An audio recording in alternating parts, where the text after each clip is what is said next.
Buen día, gracias por haber venido al seminario ordinario del Pianilla del día de hoy. No, así no, por lo menos para leerlo acá. Ahora se las paso. Bueno, el seminario de hoy es un dueto y es a cargo de Juan Pablo Escarpa y de Mariano Castro. Juan Pablo es guía de alta montaña, licenciado en turismo y socorrista de ambientes agrestes. Hace montañismo de manera profesional desde hace 25 años y desde el 2012 es técnico en la unidad de climatología NENA. Mariano es en cursos de medicina de montaña y en la escuela de guías de montaña.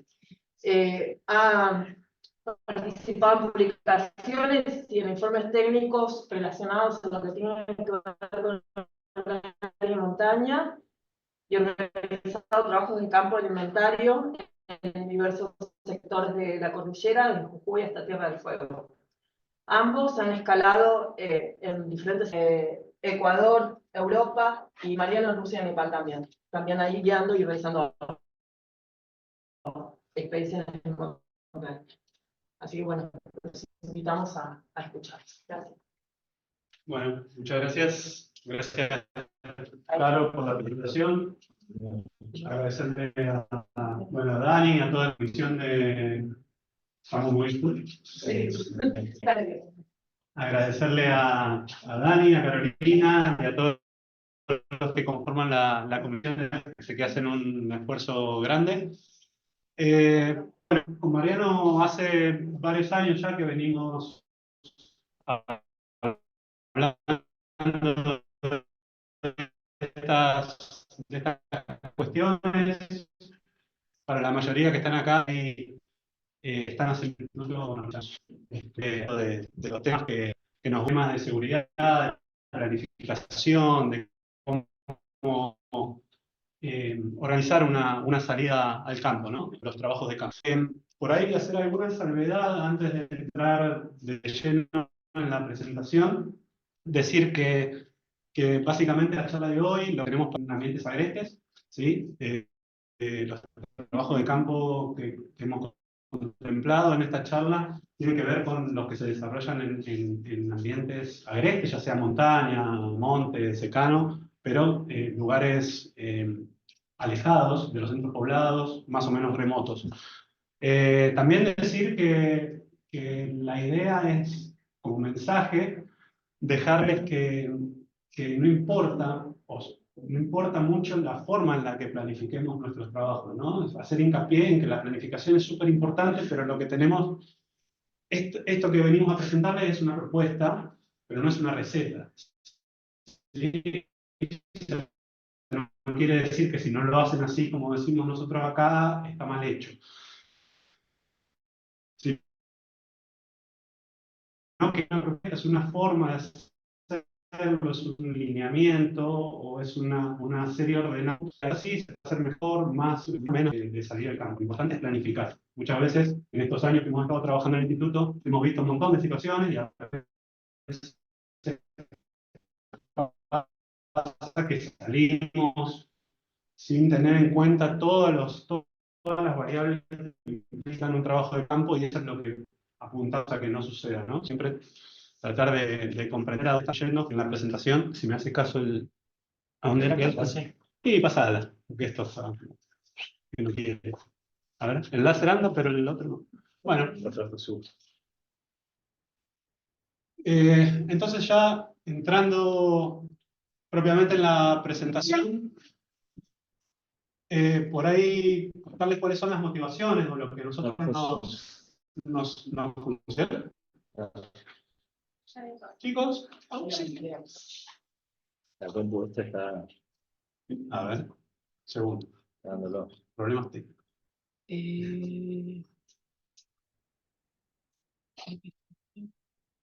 ¿No está transmitiendo? Parece que no. Vamos con la presentación.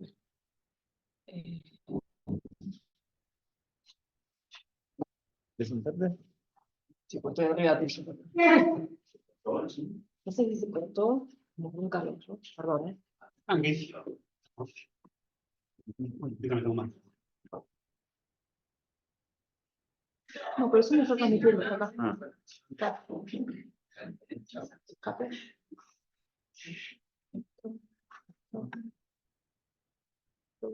Cualquier pantalla, está todo bien. Está ahí. Presentación. ¿Qué? ¿Lo sacan? Abajo.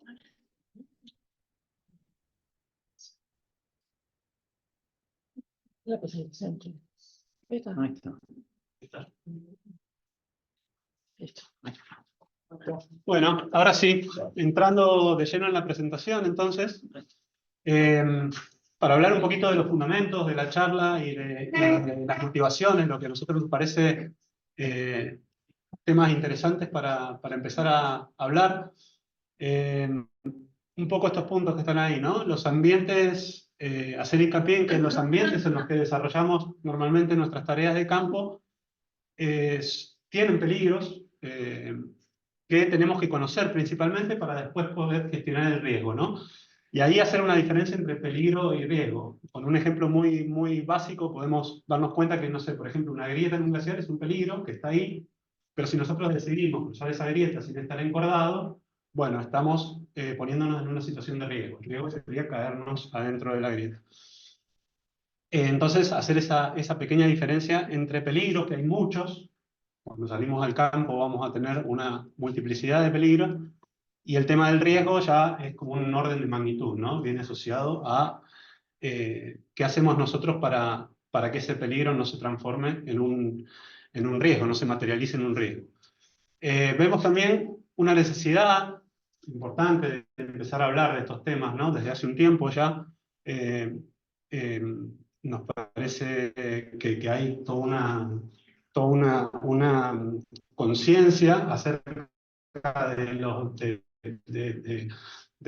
peligro que implica por ahí salir al campo sin estar debidamente preparado.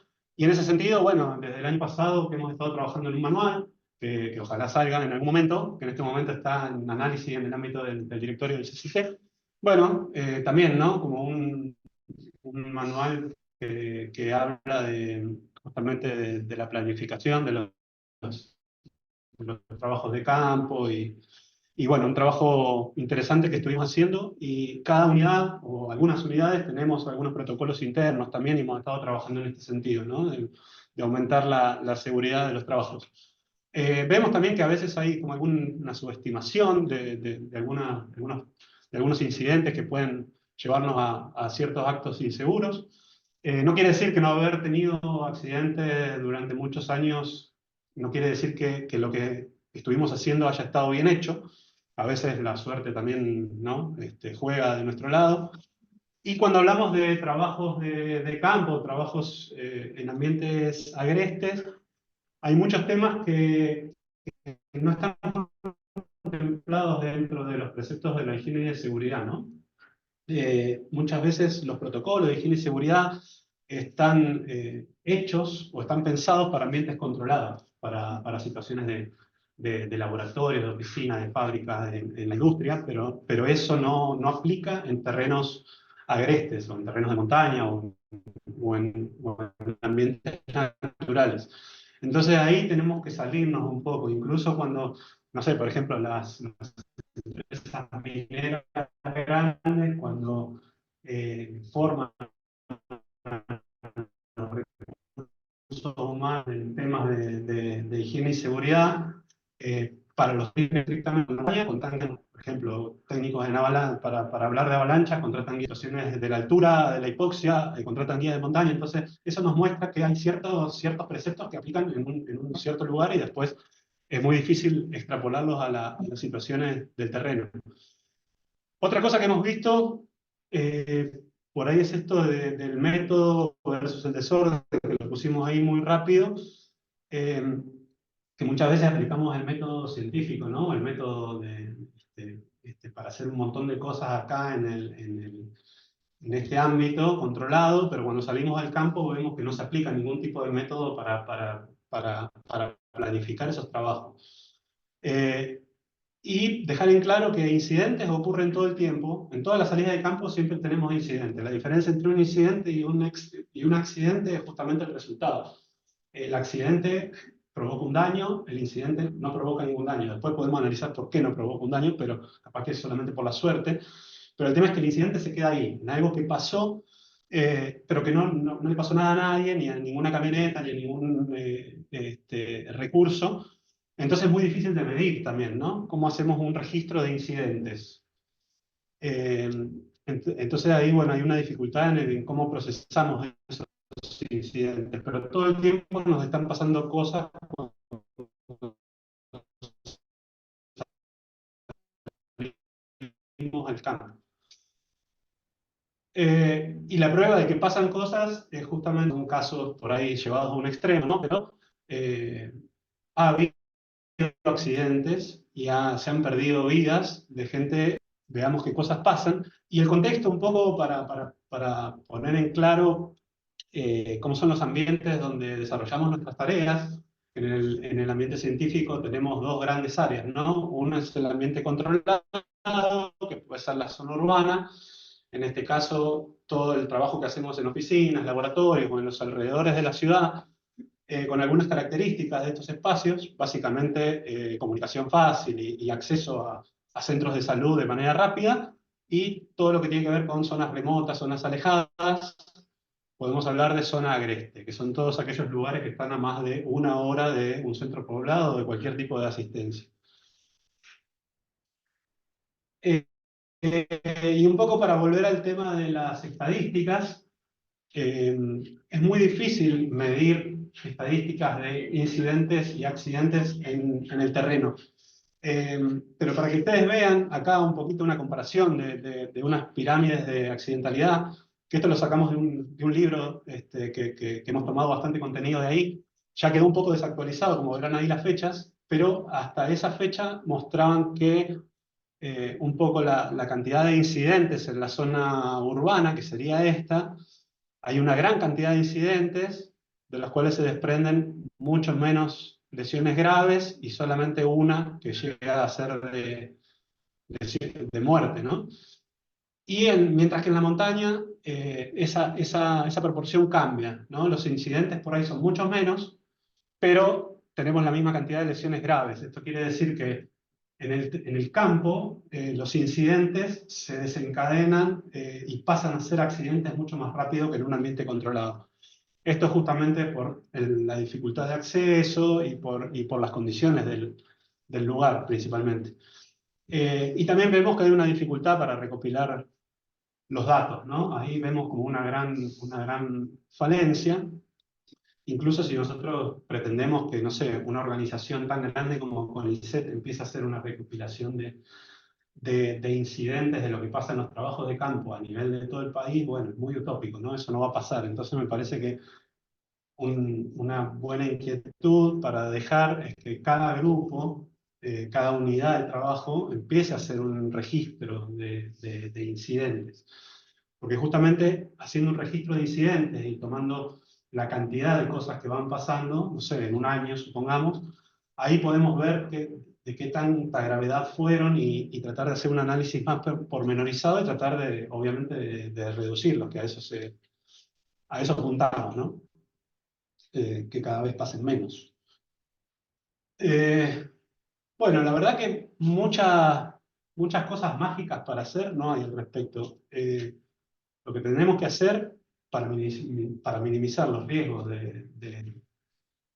los riesgos que nos puede pasar en una campaña, las dificultades que podemos llegar a tener, es planificar. Es una palabra muy simple, pero que a la vez es muy compleja y encierra varias cosas que ahora vamos a pasar a ver.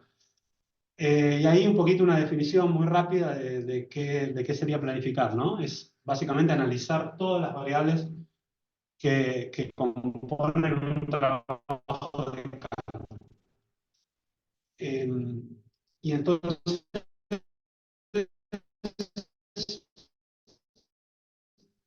hablando específicamente del proceso de planificación, les dejo acá unos que estaría bueno que los pensemos, por lo menos.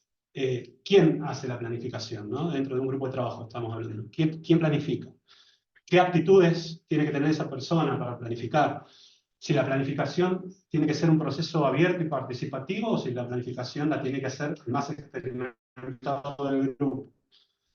Y después por ahí dejar algunas recomendaciones respecto a la planificación en sí, que está bueno ir agregando o ir contemplando la realización de reuniones, ¿no? Antes de la salida al campo, específicamente.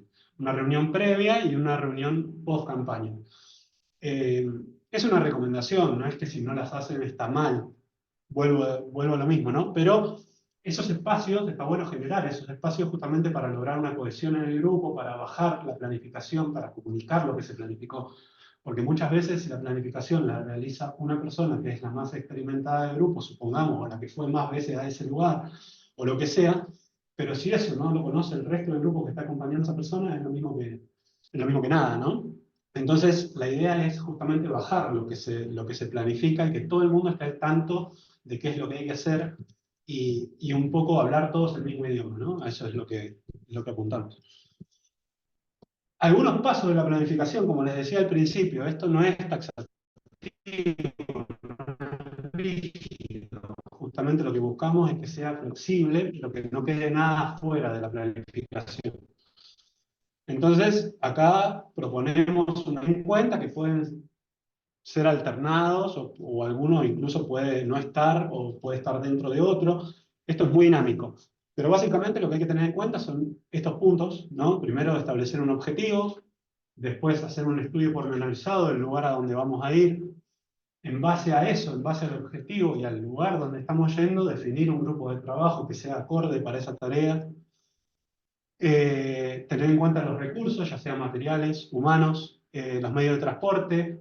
Bueno, ya una cuestión más administrativa, como las autorizaciones, los permisos, cómo nos vamos a relacionar con esa comunidad a la que estamos yendo, ese nuevo lugar, si es que hay, ¿no? Pero digamos que siempre tenemos una interacción con la gente del lugar a la que estamos yendo a realizar nuestros trabajos, y cómo podemos resolver algunas situaciones de emergencia, o ahí podría ir cómo gestionamos la adversidad también, ¿no? Porque a veces no todo lo que nos pasa es una emergencia. Es más, la mayoría de las veces todo lo que nos pasa no previste una emergencia. Pero sí nos puede modificar un poco esa planificación que hicimos. Entonces puede ser también cómo gestionamos ciertas adversidades. Ahí vamos a ver punto por punto. La idea es como ir viendo un poquito más en profundidad cada uno de estos ejes. Entonces, lo primero que tenemos que empezar por delinear es el objetivo, o los objetivos, porque generalmente en nuestros trabajos de campo tenemos muchos objetivos. Hay un objetivo grande que normalmente está implícito, que es el volver todos. pero generalmente no se explicita eso, ¿no? Siempre que está como ahí atrás, pero obviamente que uno lo que busca es que se pueda hacer el trabajo y que salgamos y podamos en tiempo y forma y que nadie le haya pasado nada. Entonces, bueno, ese es un poco el objetivo general de los trabajos. Pero dentro de eso hay un montón de otros objetivos más académicos, más que tienen que ver con el trabajo científico propiamente dicho. Entonces, una vez que establezcamos los objetivos, que tienen que ser claros, medibles y tienen que ser realistas también, no nos podemos poner un objetivo mega si nos estamos yendo 2 o 3 días al campo, ¿no? O sea, también hay que contextualizar un poco eso. Tiene que ser un objetivo alcanzable y tiene que ser medible. Y tiene que estar claro fundamentalmente. Esto se puede, justamente la propuesta de realizar reuniones previas y post es justamente para esto, sobre todo la previa, ¿no? Decir, bueno, lo que vamos a hacer es esto. Este es el objetivo que tenemos en este trabajo de campo. Bueno, eso, puede haber muchos objetivos dentro de una misma campaña, a veces se pueden superponer, y esto puede generar alguna complicación. Hay diferentes personas que conforman el grupo de trabajo y por ahí cada uno tiene su objetivo particular, pero a la vez todos tienen un objetivo común, entonces hay que ver cómo coordinamos estas cuestiones. Una vez que tenemos el objetivo, tendríamos que empezar a pensar, bueno, no, una vez que tenemos el objetivo, no, digamos, el lugar de la campaña un poco ya dado por el lugar donde trabajamos normalmente nosotros. Entonces hay que hacer un análisis del hecho. Que esto muchas veces ya se hace en este punto porque normalmente los lugares a los que vamos siempre vamos más o menos a los mismos lugares. Obviamente que esto nos va a llevar más tiempo cuando sea un lugar nuevo al que tenemos que acceder y tendríamos que hacer un estudio pormenorizado de las características de ese ambiente, ¿no? Contemplar un montón de puntos, acá hay solo algunos. Altura, zona donde tengamos viento fuerte, radiación solar, frío, calor, si hay ríos caudalosos, si tenemos caídas de piedras, pendientes, el tema del agua, si hay fauna peligrosa, cómo son los caminos para acceder o para salir de ese lugar. Y después situaciones que tienen que ver con la localía, ¿no? Con la gente del lugar, si tenemos que relacionarnos con comunidades o con campos privados, si tenemos que pedir autorizaciones y demás. Todo esto, todo este estudio lo hacemos en gabinete, lo hacemos acá, en un espacio controlado. Esto se hace previo a la salida del campo. Entonces ahí, siguiendo un poco con esto, en qué época del año vamos a visitar ese lugar, si nos conviene ir en una época es mejor que en la otra, entonces definir un poco ahí, en base a eso, cuándo vamos a hacer la campaña, qué posibilidades de evacuación tengo, distancia a los centros poblados, si hay hospitales, si hay guardaparques, bueno, cada punto lo tenemos que empezar a como detallar más, ¿no? Las rutas de acceso y de evacuación, las fuentes de agua, lugares de acampe, y así con cada uno de los puntos de ir tratando de preguntarnos un montón de cosas de cada uno de esos ejes para conocer al detalle el lugar, por lo menos desde nuestra computadora. Si es la primera vez que vamos a ir, bueno, este es un laburito súper interesante para hacer, ¿no? Que lleva un tiempo.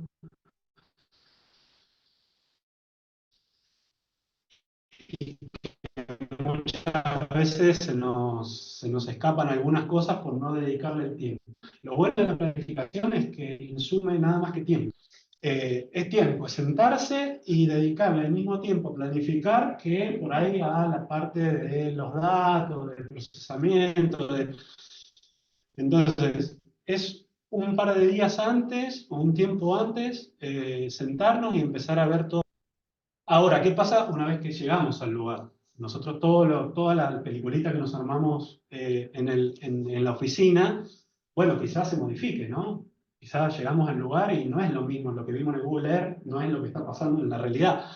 Entonces ahí tenemos que tener la flexibilidad suficiente, tenemos que ser lo suficientemente adaptativos y flexibles como para reorganizar o replanificar un poco ciertas cuestiones. Entonces tenemos que hacer una reinterpretación del escenario. Nosotros hemos visto que, no sé, en el Google Earth íbamos a ir por acá y vamos a tener estos sitios de acampe y acá había agua y todo muy lindo, pero cuando llegamos al lugar vemos que los tiempos son otros, que los sitios no son los mismos, que las pendientes no son las mismas. Cambia un poco la cosa. Entonces también darnos ese tiempo en el terreno para, para ver si se condice lo que nosotros planificamos en el gabinete con lo que estamos transitando en la realidad.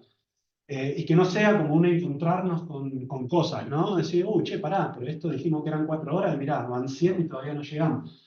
Entonces, que no nos sorprenda, sino tratar de también dejar un tiempo, un día, lo que sea necesario como para volver a replanificar en base a lo que estamos viviendo, ¿no? Que es la realidad. Entonces, bueno, esto, manejar un poco los tiempos, las distancias, redactar algunas actividades, o volver a replanificar, si queríamos hacer 2 o 3 cosas en un día y vemos que no llegamos a hacer ni media, bueno, volver a decir cuántos días vamos a necesitar para cumplir el objetivo. Bueno, básicamente eso, ¿no? Tomarse el tiempo. Una vez que estamos en el lugar, que ya conocemos bien el terreno y demás, también es importante que el grupo de trabajo planteamos. Entonces, a la hora de planificar el trabajo de campo, este es uno de los temas por ahí que más conflicto, más tensiones genera, ¿no? El grupo de trabajo, ¿cómo lo vamos a definir?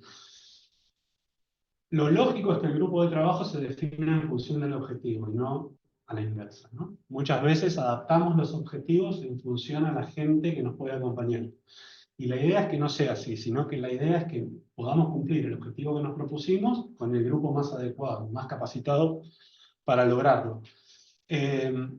Entonces el grupo tendría que ser definido después de definir el objetivo, ¿sí? Muchas veces, sabemos que esto a veces no pasa, lo ideal sería que sea así, pero muchas veces contamos con la gente que nos puede dar una mano, que voluntariamente se ofrece para acompañarnos, porque todos tenemos una vida aparte de trabajar acá y muchas veces no podemos alinear todos los planetas que hacen que las personas más adecuadas nos puedan acompañar, eh, pero en ese caso de que pase esto, tenemos que tratar de mejorar la comunicación, ¿no? Y tratar de unificar a todo el grupo detrás de ese objetivo y tratar de nivelar para arriba para que podamos todos los que estamos yendo lograr ese objetivo. Entonces, esto, ¿no? Un poquito, me fui. Esto, ¿no? Un poquito. Si en el terreno nosotros vemos que una sola persona está adoptando muchos roles, justamente probablemente el problema sea que todo el grupo no está cohesionado detrás del objetivo. Porque hay gente que por ahí no se sabe bien qué está haciendo y hay uno que está haciendo todo porque es el único que sabe que tiene que hacer eso para lograr el... y bueno, tratar, ¿no? de este tema que puede sonar un poquito antipático, pero tratar de evitar esto, ¿no? El integrante turista. Que justamente a veces, bueno, pasa que estamos todos como en una situación de relajo y hay momentos de turisteo dentro de la campaña, pero también hay momentos de trabajo donde hay que estar enfocado. Y lo interesante es que todos sepan a dónde están yendo, a dónde se están metiendo y qué es lo que tienen que hacer.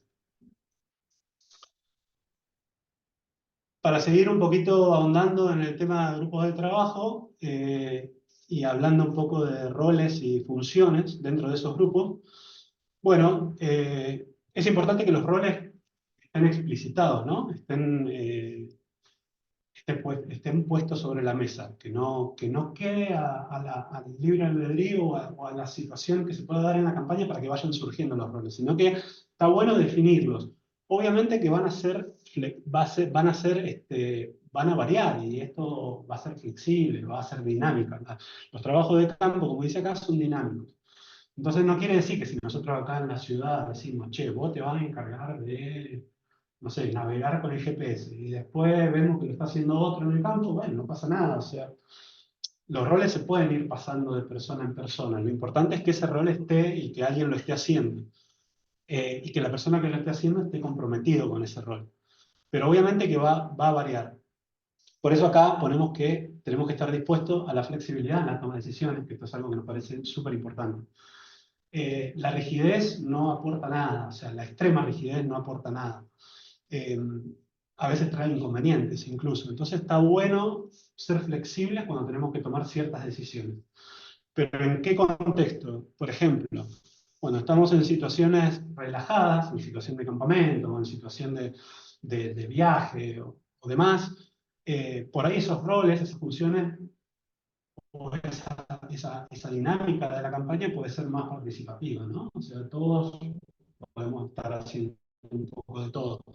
Ahora, ¿qué pasa si aparece una situación de emergencia, una situación donde tenemos que evacuar a alguien o alguien se tiene que salir de la campaña o se siente mal o hay que ir a buscar a alguien con la camioneta porque se quedó en tal lugar? Bueno, ahí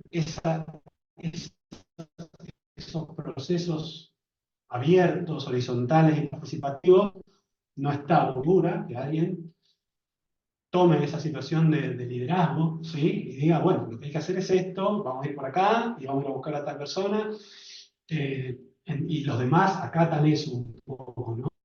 Entonces, eh, la idea es que en esas situaciones aparezca un líder y una situación de liderazgo más autocrático, no tan participativa, ¿no? Esto se puede dar naturalmente o puede ser que alguien diga, che, bueno, yo voy a hacer, en esta situación voy a hablar yo y el resto sigue mis órdenes, no sé, una situación de rescate, donde estamos llevando una camilla con un herido. Bueno, no hablan todos, no van todos charlando, che, ¿qué hacemos con la camilla? O sea, hay uno que habla y el resto, en silencio, acata las órdenes. Eso generalmente se da naturalmente, pero bueno, puede pasar que no, entonces está bueno también planteárselo. Bueno, y esto también que tiene que ver con la flexibilidad, ¿no? Que los liderazgos en los ambientes agrestes pueden ser ejercidos por alguien que no es el mismo que ejerce el liderazgo en un ambiente controlado como puede ser esto. O sea, acá normalmente tenemos, hay jefes y hay gente encargados de grupo y líderes acá en este ambiente que pueden no ser los mismos que en una situación de campaña o de trabajo. Eh,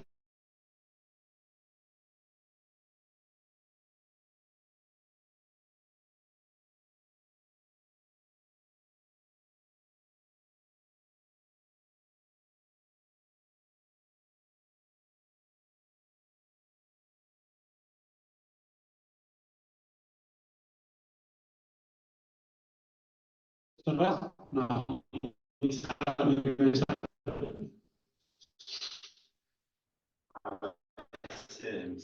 Se desconecta. bueno, un poquito que pasa cuando hay como una interacción entre el grupo que sale de acá y la gente del lugar, ¿no? Al que vamos a trabajar.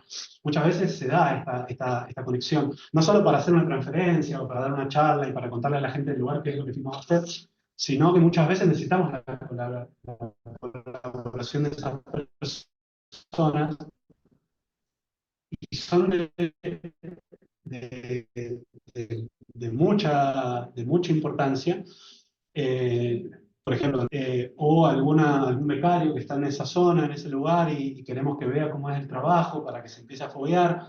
Bueno, entonces acá tenemos como dos situaciones, ¿no? Tenemos contactos que pueden derivar en situaciones positivas o contactos positivos que nos favorezcan y nos faciliten ese trabajo en el lugar, pero también muchas veces esos contactos pueden ser negativos, por ahí es medio chocante decirlo, pero sí que nos pueden traer algún tipo de percance o nos pueden modificar de alguna forma la planificación que hicimos de nuestro trabajo. Eh, o se insertan en el grupo de una manera que por ahí genera algún tipo de tensión en el grupo original. Entonces, muchas veces hay que estar, hay que tenerlo, hay que contemplarlo nada más, ¿no? No hay que hacer nada, no es que no tenemos que aceptar gente de afuera, ni mucho menos, no es ese el mensaje.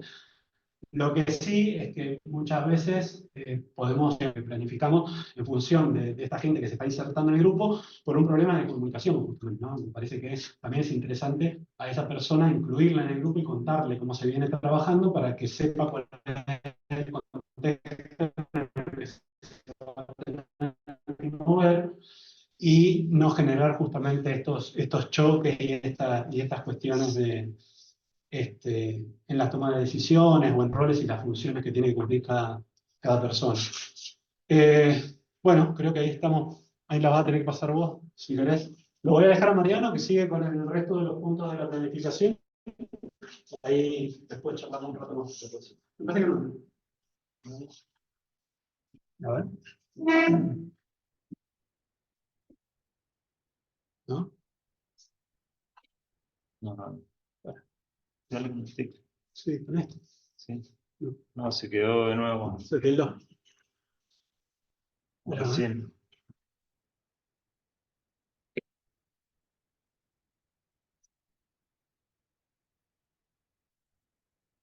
Ahí está. Ah, Ahí. No, es que bueno, se tilda, sí. Ahí va. Ahí. bueno, seguimos con los puntos que habíamos dicho al principio. Una vez que se definió el grupo de trabajo, obviamente viene la parte de recursos. Esto, bueno, todos lo tenemos bastante estudiado, lo que es ahí hemos puesto estudiar los materiales y además vienen recursos que tienen que ver con la campaña propiamente, con la seguridad, el equipo general de la campaña, el equipo personal, la alimentación, la hidratación, qué vehículos vamos a usar, si vamos a llevar un botiquín, cómo vamos a armar ese botiquín, las comunicaciones. Bueno, estos debería un rol, una persona debería adoptar algún rol, por ejemplo, una persona que tenga un rol de manejar un equipo específico. Por ejemplo, si yo voy a tomar mediciones al terreno, bueno, probablemente sea alguien que sea muy experto en manejar el método de muestreo con algún aparato específico que tengamos, y otro puede adoptar otro rol de manejar, no sé, la alimentación, otro el vehículo, y así, ¿no? La idea es que se vayan asignando roles que van a surgir naturalmente de acuerdo a los intereses, las capacidades de cada uno. Tampoco, la idea sería, como decía Pinky antes, en las reuniones pre-campaña, definirlos, pero también en el campo también se puede redefinir, ser flexible a que se redefinan algunos roles, porque a veces a uno le asignan algún rol que por ahí no se siente como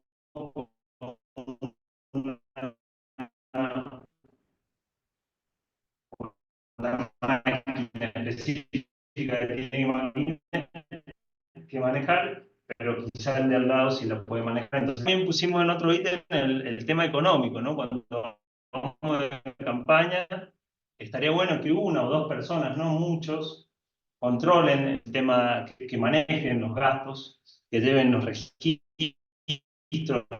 que lleven un cuaderno con anotaciones, que estén controlando, ¿no? Un poco cómo vienen los gastos del viaje. Ahí hemos también agregado que siempre a la hora de los recursos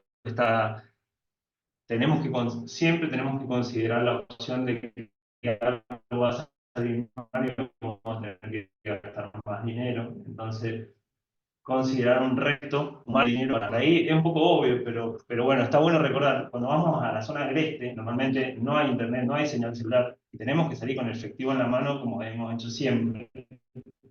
Hoy no lo usamos, yo porque no uso en efectivo cuando ando por acá, pero tenemos que ir con todos los billetes y contratar servicios pagando con efectivo, que son pequeños detalles que nos olvidamos, ¿no? Bueno, en otro ítem pusimos el tema de los alimentos y la hidratación. Bueno, esto es, no para ahondar mucho, pero es fundamental que el alimento sea un lugar, un momento lindo de la campaña, que nos una, que nos contribuye al estado anímico del viaje. Porque siempre en los momentos de la comida, de donde hay una reunión, donde hay una charla, donde poco. Entonces, más allá de que el alimento tiene que tener en cuenta cuántos son, para hacer un pollo al disco, si tengo que caminar una semana o cosas así, pero con qué elementos cuento para cocinar, las preferencias y las restricciones de quienes vamos. Eso es muy importante. Hay gente que no puede, tiene restricciones alimenticias o alergias, etc. Y el transporte, ¿no? Pero creemos que la alimentación y una alimentación diversa y un asado de vez en cuando y ese tipo de cosas sirven para mantener la buena onda de la campaña y contribuyen al grupo. Tampoco es para entrar mucho en este tema, porque como todos saben los que están acá hay Sergio y Gustavo están dando cursos de manejo, pero bueno, obviamente que el tema del transporte es un gran ítem para desarrollar, no es el objetivo de esta charla, pero sí nos pareció interesante decir solicitar el vehículo adecuado para el lugar a donde vamos. Muchas veces solicitamos, nosotros que trabajamos acá, vehículos que por ahí solicitamos un vehículo 4x4 para andar en ruta 2 días, y no nos vamos a usar nunca los 4x4. Y estamos quizá usando un recurso que son escasos del instituto, y por ahí podríamos usar otro, ¿no? Porque antes había otro vehículo que no era 4x4 que andaba muy bien para muchos días en ruta. Entonces solicitar el vehículo adecuado para el lugar, ¿no? Capacitarse, hacer los cursos específicos, designar a un responsable, uno o dos responsables, que se haga cargo y que haga los chequeos específicos.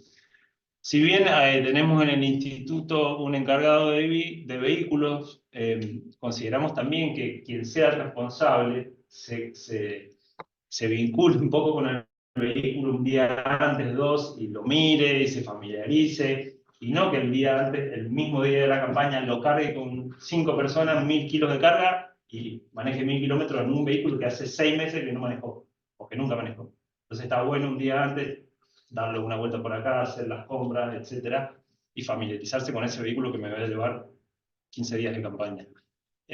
Normalmente, como los vehículos son algo que lo usamos, que manejamos todos los días a diario, minimizamos un poco el riesgo que tienen. Y realmente manejar un vehículo así cargado es otra cosa, y lo naturalizamos como si fuera parte de nuestra cotidianidad, y es totalmente otra situación, otro vehículo ajeno. Entonces, bueno, no hay que minimizar. Y también ser responsables que después de, que de nuestro uso va a venir alguien y lo va a usar. Entonces también registrar, bueno, eso con los cursos de manejo lo van a ver seguro, pero está bueno tenerlo bien en cuenta. Acá hay otro tema que es interesante, el tema de las autorizaciones y los permisos. Esto, una vez que definimos el lugar y el objetivo, tenemos que, con suficiente antelación, meses, diría, más que días, meses, gestionar, por ejemplo, parques nacionales necesita una gestión específica, con un orden de trámite, un número de trámite, parques provinciales también. A veces, para ir a campos privados, hemos tenido que ir al lugar, volver y después hacer la campaña. Después tenemos el tema de las comunidades originarias, que pasa mucho en el norte, que a veces hay que tomarse 1 o 2 días más de campaña para verlo, solamente para gestionar una autorización.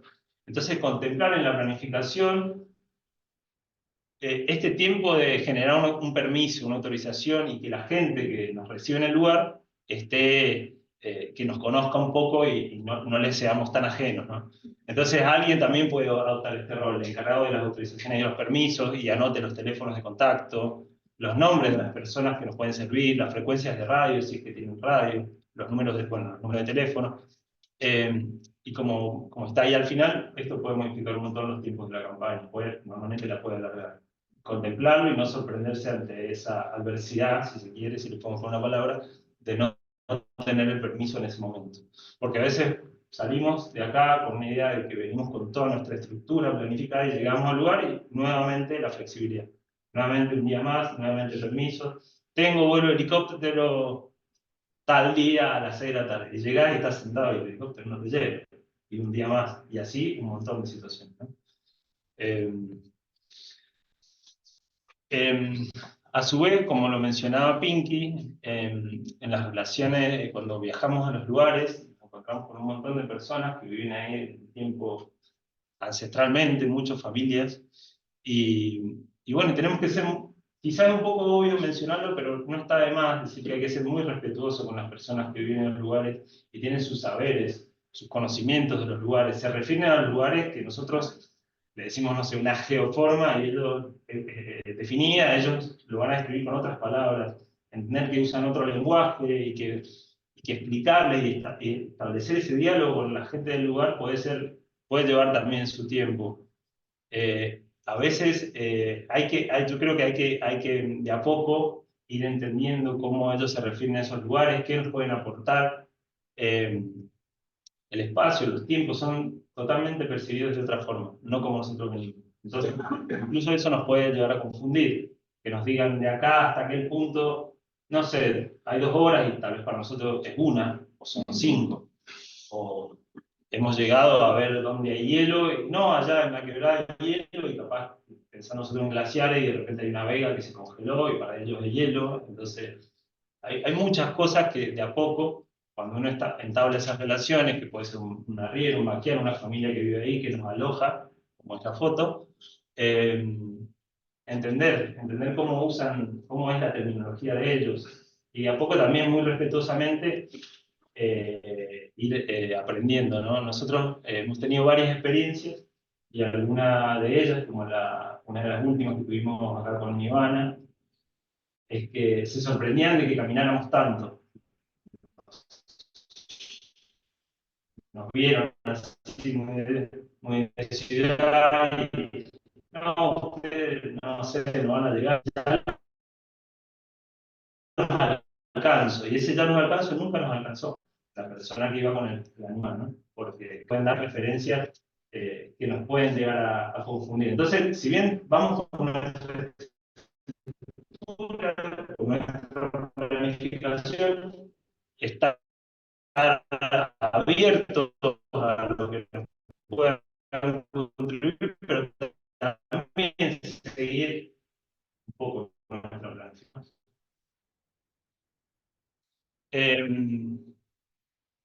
Si bien una vez que tenemos toda la planificación, pueden pasar un montón de cosas, situaciones de contingencias durante la campaña, puede que se nos ponga un neumático, se nos quede la camioneta, o hay un campo que no va a pasar.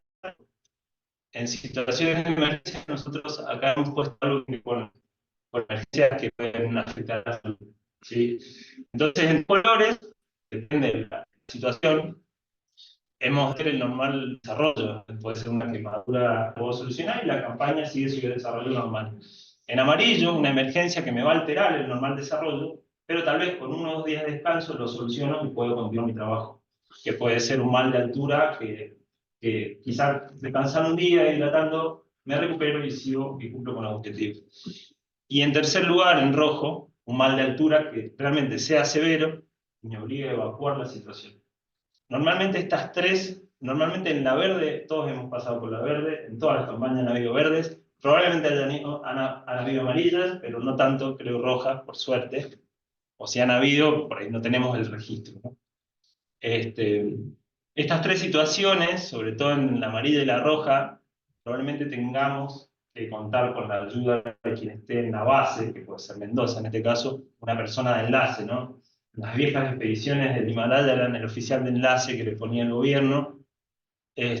Acá, si tenemos, obviamente, medios de comunicación, como un teléfono satelital o un InReach o alguna tecnología de estas, una persona de enlace capacitada que nos guíe en estas situaciones. Paso. Si estamos en una situación verde, que tenemos que solucionar ahí, o amarilla, bueno, roja también.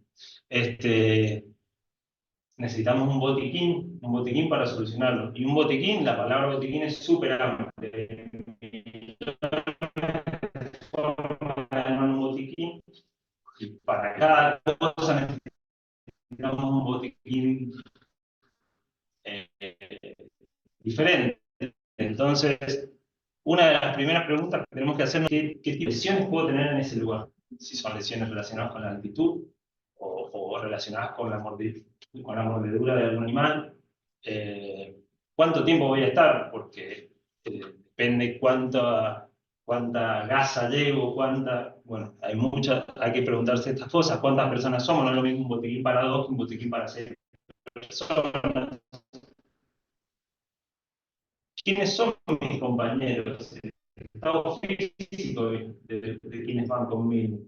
¿Cómo es su historial médico? ¿Alguien toma una administración de ellos? ¿Están aptos para ese lugar realmente? Eso también voy a adaptar ese botiquín a quienes me acompañan, ¿no? Y como, obviamente, cómo es el medio de transporte, porque yo puedo llevar millones de cosas, pero si un botiquín así grande, va a quedar en la camioneta y no me va a servir. A menos que esté todo el día, toda la campaña al lado de la camioneta, ¿no? Entonces, siempre hay una relación del tamaño y lo que puedo llevar, porque si el botiquín nos excede mucho, no lo voy a terminar llevando porque es muy pesado, no lo quiero llevar, queda ahí fondeado y no se usa. Si es muy chiquito y tal vez me faltan la mitad de las cosas. Nosotros hace unos años, con un médico de Bariloche, de la Comisión de Auxilio de Bariloche, diseñamos un modelo de botiquín con algunos, y lo dividíamos en kits de medicación, de trauma, de profilaxis, por ejemplo. Y básicamente esto lo van a ver, esto está en el manual de salida de campo, que como decía Pinky, está en evaluación, hay un modelo, esto es mejorable, y si es adaptable, cada grupo lo va a adaptar a sus necesidades. Pero hay algunos modelos de botiquines, y una de las mejores formas es tener un Excel, una lista impresa, y anotar, y recordarse, que sirve como recordatorio, ¿sí? Obviamente, como decía recién, debe contener la mayor cantidad de elementos, pero que puedan ser transportados. También si puedo sumar las fechas de vencimiento, los prospectos, las fichas de dosificación.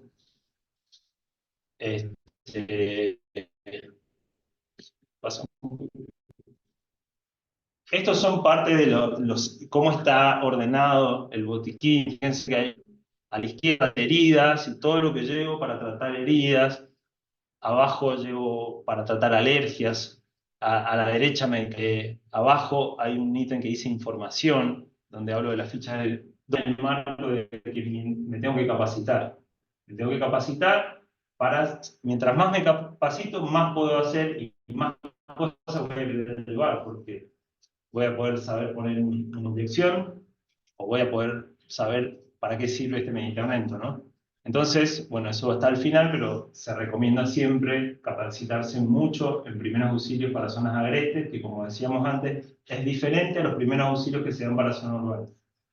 Entonces, probablemente se pregunten qué pasa con lo legal. Si uno tiene algunas certificaciones y capacitaciones, lo legal está cubierto en ese sentido, porque tenemos legalmente, si tengo la capacitación y tengo un botiquín, no va a caer en la ley sobre nosotros si quisimos ayudar a una persona. A ese kit de recién, que era un kit básico, por ejemplo, pusimos el kit de altura, ese le puede agregar, si voy a la alta montaña, le agrego un kit de alta montaña donde incluyo cosas que tienen que ver con la alta montaña. Y nuevamente, dentro de todo el papelerío que llevo, debería contar con una ficha médica de todos los que vamos, y las fichas médicas tienen que ir impresas, porque no me sirve de nada tener una ficha médica en el mail, en un archivo adjunto que no voy a poder ver en el campo. Tienen que ir impresas y dobladitas todas dentro del botiquín. Y el botiquín, como sale en la foto, siempre va donde va la persona que lo necesita. Va al botiquín y abro el botiquín y tengo la ficha médica. ¿Quién es Juancito? Bueno, acá está la ficha médica de Juancito. Ah, es alérgico a tal cosa. Ya lo veo ahí. Y cualquiera, si no estoy yo, puede haber otra persona, o hay un médico en la zona, que en mi grupo no teníamos la capacitación, pero otro médico también puede saber qué hay en el botiquín y quién es esa persona que tiene una situación. Pero si no podemos solucionarlo con el botiquín, deberíamos escaparnos del lugar. La persona corre riesgo.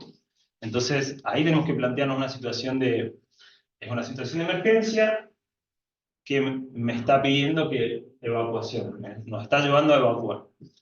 Y este tema normalmente acá en el CCT no lo incorporamos, nunca, creo que pocas veces, no sé, ha pasado una situación de evacuación, han pasado, esta es una foto un poco más extrema, pero han pasado diferentes, hay muchas diferentes formas de evacuación, hay algunas que tienen que ver con la autoevacuación, donde la persona puede por sus propios medios volverse, o ella sola pero ayudada a esa persona, pero otra como esta que no puede caminar y le están salvando la vida a 5.000 metros de altura en el Aconcagua.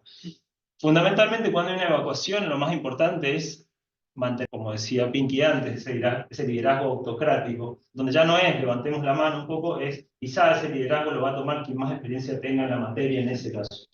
Sin embargo, puede ser revisado por los demás, pero la idea es que ese rol lo tome alguien con la mayor experiencia en esa situación. Entonces hay que ser organizado con el grupo, pensar con claridad, asignar roles. El liderazgo se basa en la experiencia ahí. Y evitar sobre todo el sobreaccidente de quienes vamos a ayudar. Muchas veces cuando pasa algo todos quieren ayudar alocadamente, y ahí a veces puede pasar que en vez de que sea una víctima sean dos. Porque todos se lanzan a la ayuda sin control, sin antes analizar un montón de situaciones. Yo tengo una persona que le ha pasado algo, se ha roto un tobillo y hay una caída de nieve, de piedras, o lo que sea. Yo si me voy a meter ahí a ayudarla, tengo que ver antes lo que me va a caer a mí, porque en vez de una víctima vamos a hacer dos. Eso es lo que se denomina la profilaxis de los rescatistas. Automáticamente todos los que estamos vamos a pasar rescatando, ser rescatistas de alguna forma. Pero pensar bien a la hora de ayudar con claridad, ver la escena, el escenario, ¿no? De no ser nosotros un peso para quienes están ejerciendo un liderazgo bien claro, ¿no? Entonces ahí vamos a tener que tener nuevamente en los controles, en los roles, en la planificación, quién tenía anotado en el cuaderno los teléfonos, las frecuencias de radio del guardaparque o del gendarme que está más cerca. Porque obviamente que voy a tener mi comunicación con la persona de enlace que dijimos que estaba en la ciudad. Pero la persona de enlace que dijimos que estaba en la ciudad no me va a ayudar tan rápido, me va a ayudar quien esté en el pueblo más cerca, con los guardaparques que estén más cerca, con los guardaparques. Yo puedo llamar de aquí no sé, a Sergio, pero me van a ayudar más rápido quienes estén ahí en ese momento. Si yo tengo una frecuencia de radio, lo voy a poner en alerta a él, pero lo voy a resolver más rápido con la gente del lugar. Si es que hay gente del lugar idónea, ¿no? O puedo activar los dos tipos de comunicaciones. Entonces, nuevamente, si hay una situación y tengo que hacer un traslado de esa persona, voy a tener que realizar algún tipo de tratamiento con este botiquín para ir acompañando la evacuación un poco tratada, ¿no? Tratada, los síntomas de esa persona tal vez la pueda ayudar.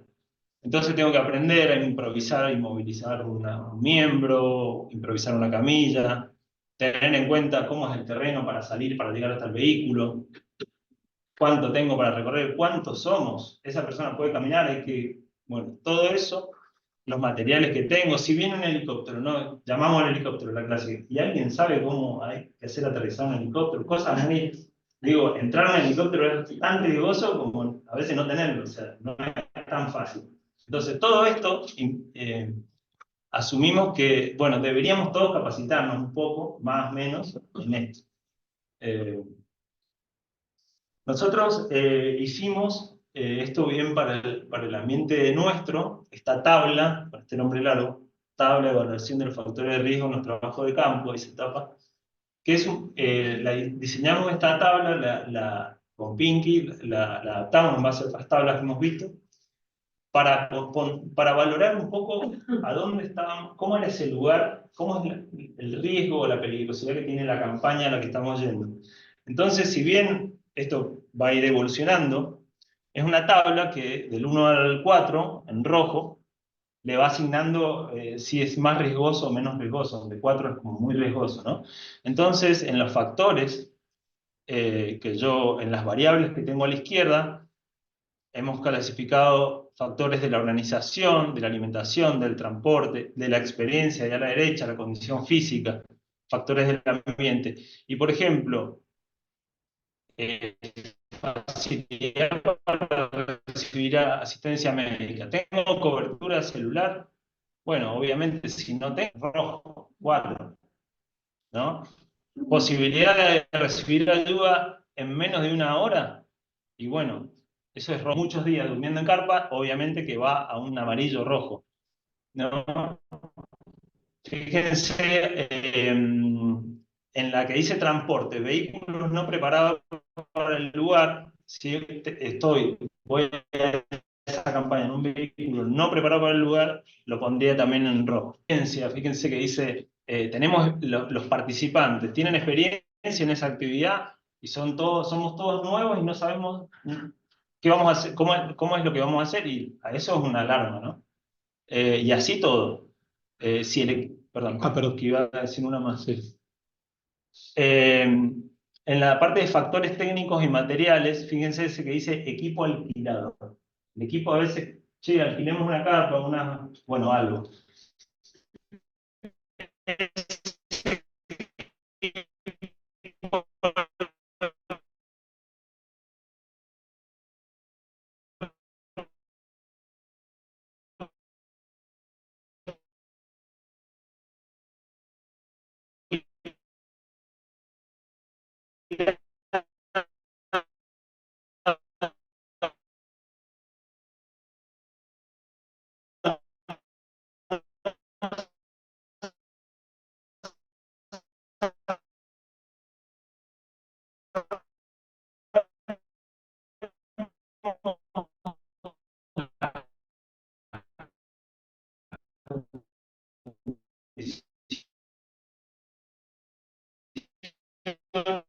¿Cómo usarlo? Gracias.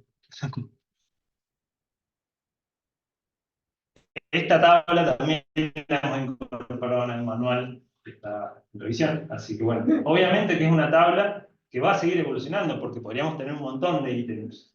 Y en base a eso, sacar nuevamente, juntarnos, che, pero el lugar está lejos, es invierno, no nos conocemos, se suman 2 estudiantes de Buenos Aires que no sabemos quiénes son, y así. Y todo es rojo.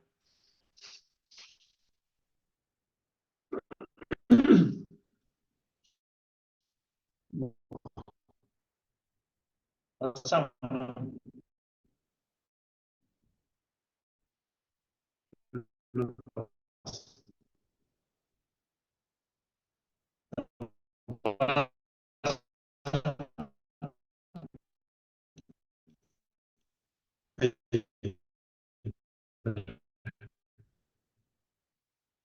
Ahí.